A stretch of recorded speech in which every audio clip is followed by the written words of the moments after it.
Hi friends, வாங்க இன்னைக்கு பாவக்காய் வறுவல் எப்படி செய்கிறதுன்னு பார்க்கலாம். அதுக்கு தேவையான பொருள் பார்க்கலாம். நைஸாக கட் பண்ணி வச்ச பாவக்காய், தக்காளி, வெங்காயம், கருவேப்பிலை, மிளகாய்த்தூள், மஞ்சத்தூள், எண்ணெய், உப்பு, ஸ்பெஷல் மசாலா, பெருங்காயத்தூள், கடுகு உளுத்தம் பருப்பு, தேங்காய் துருவல், கொத்தமல்லி தழை.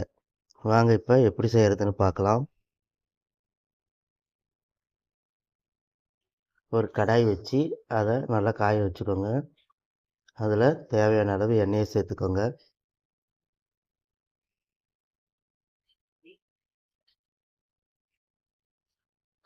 எண்ணெய் நல்லா இப்போ காயட்டும்.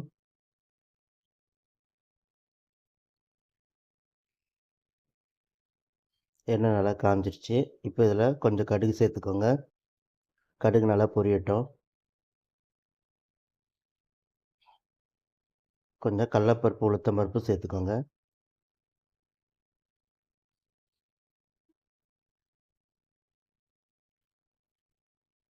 கடுகு நல்லா வெடித்தோன்னும் நம்ம பொடியாக கட் பண்ணி வச்சுருக்கிற கருவேப்பிலையும் வெங்காயத்தையும் சேர்த்துக்கோங்க.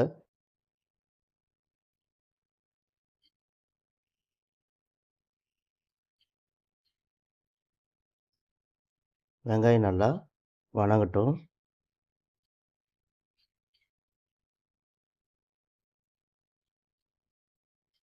இப்போது வெங்காயம் வணங்கிடுச்சு. இதில் கட் பண்ணி வச்சுருக்க தக்காளி சேர்த்துக்கோங்க. இப்போ தக்காளி வெங்காயமும் நல்லா வணக்கி விடுங்க. இது ரொம்ப வணங்கணும் தேவையில்லை, ஏன்னா பாவக்காய் வறுவல் தான் செய்கிறோம். அப்போ தக்காளி நல்லா வணங்கிடுச்சு. இப்போ கட் பண்ணி வச்சுருக்க பாவக்காய் சேர்த்துக்கோங்க. பாவக்காய் சேர்த்துட்டு வெங்காயம் தக்காளியோட நல்லா வணக்கி விடுங்க.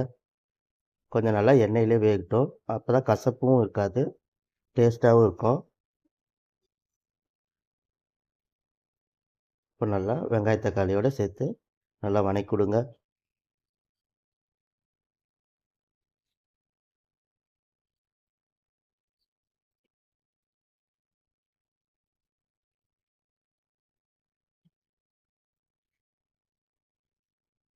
இப்போது இது கூட பெருங்காயத்தூளும் அந்த ஸ்பெஷல் மசாலாவும் சேர்த்துக்கலாம். இது ஸ்பெஷல் மசாலா ஒன்றும் கிடையாது, அது என்னன்னு சொல்கிறேன். கொஞ்சம் மஞ்சள்தூள் சேர்த்துக்கோங்க. காரத்துக்கு தேவையான அளவு மிளகாத்தூள் சேர்த்துக்கோங்க.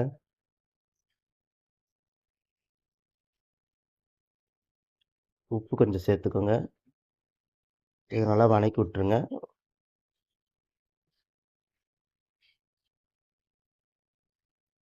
உங்களுக்கு எவ்வளோ காரம் தேவைப்படுதோ அந்த அளவுக்கு நீங்கள் காரம் சேர்த்துக்கோங்க.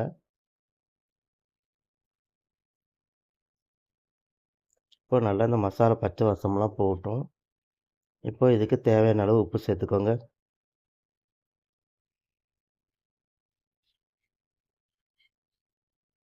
இப்போ நல்லா பாவக்காயோட உப்பு நல்லா மிக்ஸ் பண்ணி விடுங்க. இப்போ நல்லா இந்த எண்ணெயிலேயே இந்த மசாலாவோட பச்சை வாசம் எல்லாம் சேர்ந்து நல்லா பாவக்காவும் நல்லா சுருள வேகட்டும்.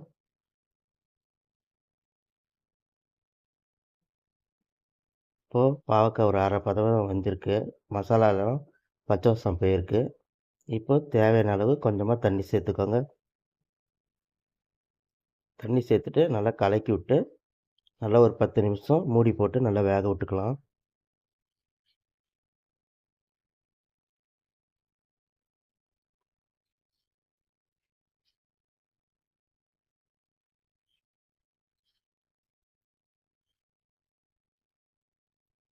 இந்த ஸ்பெஷல் மசாலாவில் வந்து சோம்பு, பட்டை, லவங்கம், அப்புறம் கொத்தமல்லி, அதுக்கப்புறமேட்டு கொஞ்சம் கடுகு, இது எல்லாத்தையும் நல்லா வறுத்து பவுடர் பண்ணி வச்சுருக்குது. மிளகு எல்லாம் சேர்த்து அதை ஒரு ஸ்பூன் சேர்த்துருக்குறோம்.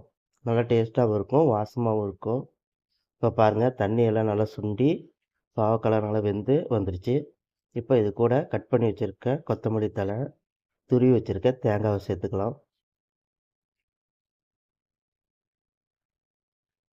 சேர்த்துட்டு நல்லா மிக்ஸ் பண்ணி விடுங்க.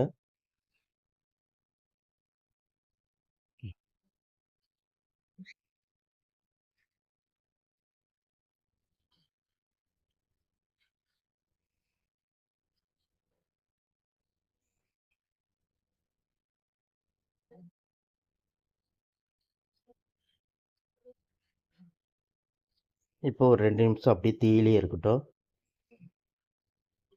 இப்போது நம்ம செஞ்ச பாவக்காய் வறுவல் ரெடி. நீங்களும் வீட்டில் செஞ்சு பார்த்துட்டு எப்படி இருக்குதுன்னு கமெண்ட்ஸில் சொல்லுங்கள். பாய்.